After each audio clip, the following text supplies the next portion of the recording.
Bonjour à tous, bienvenue dans votre revue sportive de ce lundi 17 août. On commence par le football féminin africain. Elles sont enfin sur le toit de l'Afrique. Les Lions indomptables du Cameroun ont remporté la CAN féminine 2026 en dominant le Malawi 3-0 en finale dimanche à Rabat. Un premier sac historique pour le Cameroun après 3 finales perdues. Un parcours exceptionnel marqué notamment par des victoires face au Nigeria et au Maroc. Chez les Lions, le prochain patron se rapproche. Le suspense touche à sa fin. Le nouveau sélectionneur de l'équipe nationale du Sénégal sera présenté officiellement ce mardi au stade de Léopold Sédar Senghor. Après plusieurs semaines de spéculation et de noms évoqués, l'identité du futur technicien sera enfin dévoilée. Une nouvelle ère va donc s'ouvrir chez les Lions. Mais avant cette annonce, le dossier Pape Thiaw continue de faire parler. Les avocats de l'ancien sélectionneur réclament à la Fédération sénégalaise de football plus de 423 millions de francs CFA au titre de salaires, primes et différents avantages prévus dans son contrat. Selon la mise en demeure, Pape Thiaw n'aurait notamment perçu aucun salaire depuis mars,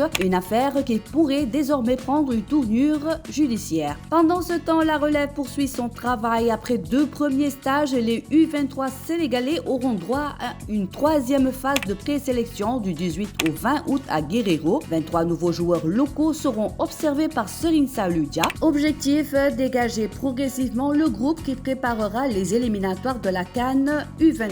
Et maintenant, direction Guadalajara, les Lions du basket entrent dans le vif du sujet avec le tournoi pré-qualificatif olympique. Premier rendez-vous ce lundi face au Canada avant le Mexique puis les Philippines. L'objectif est clair, décrocher la première place du groupe et poursuivre la route vers Los Angeles 2028. Mais le Sénégal devra composer sans Yacine Diop. Et justement, chez les U18, les Lionceaux terminent avec une médaille d'argent. La Côte d'Ivoire est championne d'Afrique pour la première fois après sa victoire 73-51 face au Sénégal en finale. Malgré cette défaite, le Sénégal repart avec une belle récompense individuelle. Le capitaine Codemeng figure dans le 5 majeur du tournoi. Voici l'essentiel de l'actualité sportive. Une semaine qui démarre fort entre nouveaux sélectionneurs, dossiers brûlants et grands défis pour le basket sénégalais. On se retrouve demain pour la suite de l'actualité sportive.